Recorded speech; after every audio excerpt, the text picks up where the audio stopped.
நேத்தோட continuation vlog பார்த்துடலாமா? வீட்டுக்கு போனோடனே அம்மா வந்துட்டு எங்களுக்காக டேட்ஸ் மில்க் ஷேக் போட்டு வச்சுருந்தாங்க. அதை எல்லாருமே ஜாலியாக குடிச்சிட்டு அப்படியே உட்காந்துட்டு நம்மளோட சேச்சி எங்களுக்காக நிறைய வந்து தக்காளி முறுக்கும் ப்ளஸ் ஒரு கிளிப்பு எடுத்துன்னு வந்து தந்துருந்தாங்க. எல்லாருமே அதை ஜாலியாக வாங்கிட்டு கொஞ்சம் லூஸ் மாதிரி பண்ணிட்டு இருந்தோம்.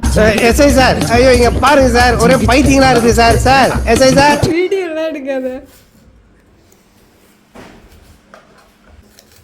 ஒரு கத்தி வச்சே கட் பண்ண தெரியாது, இதில் இன்னொரு கத்தி இருக்கு. அது குட்டியா நல்லா தான் இருக்கு. பாரு.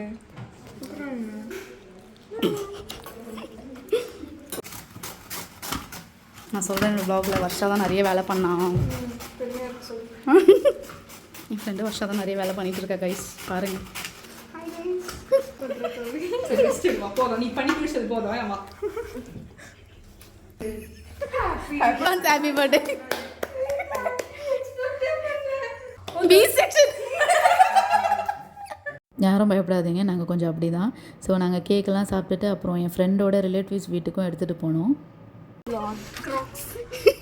Night dress with Crocs. ஸ்டார்டிங்லேருந்து நாங்கள் என்ன பண்ணுறோன்னு சொல்லலையா, நாங்கள் வந்துட்டு பன்னீர் ரைஸ் பண்ணுறோம். ஸோ என் ஃப்ரெண்டு வந்துட்டு அவளே பன்னீர் செஞ்சுருக்கலாம். இங்கே பாருங்கள், திஸ் இஸ் மசாலா பன்னீர். ரொம்ப நல்லா இருக்க மாட்டேது. ஒரு பன்னீர் கூட கட் பண்ண முடியாத அளவுக்கு என் ஃப்ரெண்டு இருக்கா. ஸோ அவள் பார்க்க பாவமாக இருந்துச்சு. சரி நானே போய் எடுத்து கட் பண்ணிகிட்டு இருந்தேன். தென் எல்லாமே சமைச்சு முடிச்சிட்டோம் ஆல்மோஸ்ட். சேச்சி வந்துட்டு ஃப்ரைட் ரைஸ் பண்ணிகிட்டு இருந்தாங்க. நான் வந்து மசாலா போட்டு கோட் பண்ணிகிட்டு இருந்தேன் பன்னீருக்கு. சும்மா ஷாலோ ஃப்ரை பண்ணி போட்டால் செம்மையாக இருக்குன்னு ஃபைனலாக சாப்பிட்டு ஜாலியாக தூங்கிட்டோம்.